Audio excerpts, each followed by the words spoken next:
السلام علیکم ورحمۃ اللہ وبرکاتہ۔ اللہ تعالیٰ آپ سب کی حفاظت فرمائے اور ہر جائز تمنا پوری فرمائے، آمین ثم آمین۔ بیوی کو تھوڑا سا ناز کا حق شریعت بھی دیتی ہے۔ حضور اکرم صلی اللہ علیہ وسلم فرماتے ہیں، اے عائشہ، جب تو مجھ سے روٹھ جاتی ہے تو میں سمجھتا ہوں کہ آج کل میری کائنات مجھ سے روٹھی ہوئی ہیں۔ دیکھیے، اللہ کے پیار اور دو جہاں کے سرکار صلی اللہ علیہ وسلم اپنی بیوی کی ناراضگی پر ذرا خفا نہیں ہوتے بلکہ ان کو مناتے تھے۔ بعض لوگ خود کو بیوی پر حاکم سمجھ لیتے ہیں، جو کہ سراسر ناجائز ہے۔ قرآن پاک نے میاں بیوی کے بارے میں جو تصور کانسیپٹ دیا وہ آج تک کوئی دوسرا معاشرہ پیش نہیں کر سکا۔ قرآن پاک نے میاں بیوی کے بارے میں کہا، وہ تمہارا لباس ہے اور تم ان کا لباس ہو۔ لباس سے تشبیہ دینے میں حکمتیں ہیں۔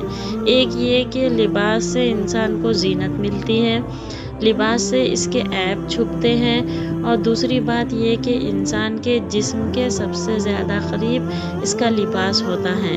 تو بیوی کو خاوند کے لیے لباس کہا اور خاوند کو بیوی کے لیے لباس کہا۔ اب تم دونوں ایک دوسرے کے اتنے قریب ہو جتنا قریب لباس ہوا کرتا ہے۔ اب بتائیے، قرب کا اس سے بہتر تصور کوئی دوسرا پیش کر سکتا ہے؟ اللہ کا ولی۔ ایک شخص اپنی بیوی سے بے پناہ محبت کرتا تھا۔ بدقسمتی سے بیوی کو جلد کی بیماری لگ گئی، جس سے دن بدن اس کی خوبصورتی بدصورتی میں ڈھلتی چلی گئی۔ اس پر مصیبت یہ ہوئی کہ ایک حادثے میں وہ شخص بھی بینائی سے محروم ہو گیا۔ وہ دونوں اسی حال میں اپنا گزارا کرنے لگے، مگر بیوی کی جلد کی بیماری بڑھتی گئی۔ وہ اتنی بدصورت ہو گئی کہ کوئی اسے دیکھتا تو کراہیت محسوس کرتا، مگر اس کا اندھا شوہر اسے لقمے توڑ توڑ کر کھانا کھلاتا تھا۔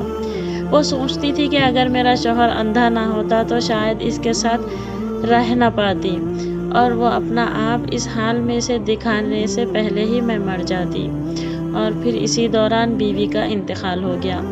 اس صدمے میں شوہر نے اپنا سب کچھ فروخت کیا اور دوسرے شہر جانے لگا، تو راستے میں کسی نے آواز دی، اب تک تو تمہاری بیوی تمہارے آنکھیں بنی ہوئی تھی، وہی تمہیں پکڑ کر راہ چلاتی تھی، وہی تمہاری مدد کرتی تھی، اب کہیں اکیلے کیسے جاؤ گے؟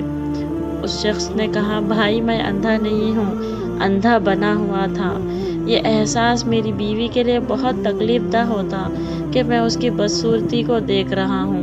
یہ کہہ کر وہ شخص شہر چھوڑ گیا۔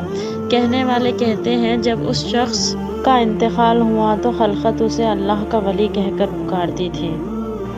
ہر عورت پر جسمانی کمزوری کے کچھ ایام ہوتے ہیں۔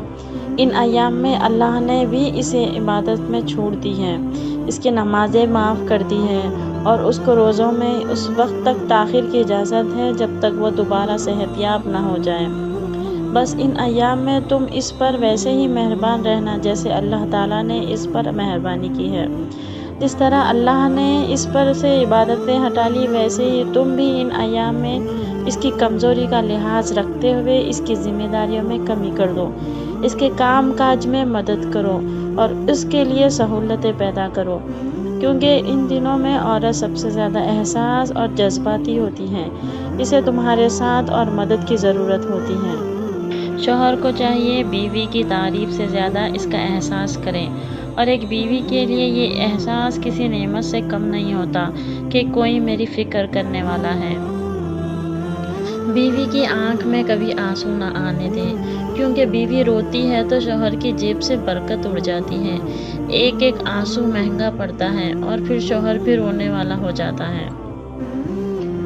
جس کا شوہر اس سے خوش ہو اور اس کی تعریف کرے تو ایسے میں عورت کے لیے کسی اور کی تعریف کی ضرورت نہیں رہتی۔ اچھی بیوی کی سب سے بڑی پہچان حالات کے مطابق ایڈجسٹ ہونا اور مشکل وقت میں ساتھ دینا ہے۔ ایسی بیویوں کی شوہر حضرات کو دل سے قدر ہونی چاہیے کہ یہ بہت بڑا انعام ہے۔ شریعت کا حکم ہے کہ بیوی کا اپنا کتنا بھی اثاثہ ہو، مگر اس کے اخراجات شوہر ہی پورے کریں گے، اور شوہر ایسا کرتا ہے تو بیوی ہمیشہ فرما بردار رہتی ہے، اور اگر ایسا نہیں کرتا تو بیوی بہت جلد شوہر سے بے گمان ہو جاتی ہے۔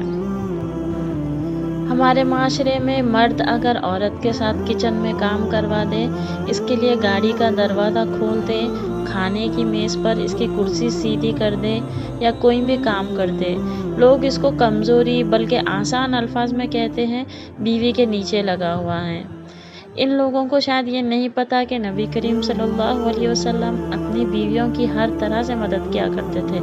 کیا آپ کی اوقات ان سے زیادہ ہے؟ شادی کا رشتہ 3 باتوں کی وجہ سے مضبوط ہوتا ہے۔ پہلی بات اعتبار، دوسری بات محبت، تیسری اور سب سے اہم بات احساس۔ اگر ان تینوں میں سے ایک بات بھی آپ کے رشتے میں نہیں ہے تو یقین مانیے آپ کا رشتہ بالکل کھوکھلا ہے۔ بہترین کی خواہش تو سبھی کرتے ہیں، مگر بہترین پانے کے لیے بہترین بننا بھی پڑتا ہے، کیونکہ پاکیزہ تو پاکیزے کو ہی ملتا ہے۔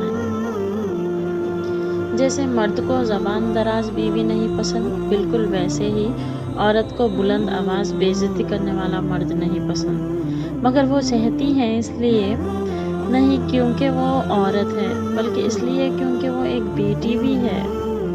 بیوی اپنے شوہر سے اس وقت تک لڑتی یا ضد کرتی ہے جب تک اسے پیار کی امید ہوتی ہے۔ جب وہ امید ختم ہو جاتی ہے تو وہ لڑنا اور ضد کرنا دونوں بند کر دیتی ہے۔ شوہر کے لیے بیوی سے بڑھ کر اور بیوی کے لیے شوہر سے بڑھ کر کوئی دوست نہیں ہو سکتا۔ اگر آپس میں مشورہ کر کے زندگی کے فیصلے مل کر کیے جائیں تو زندگی بہت پرسکون گزرے گی۔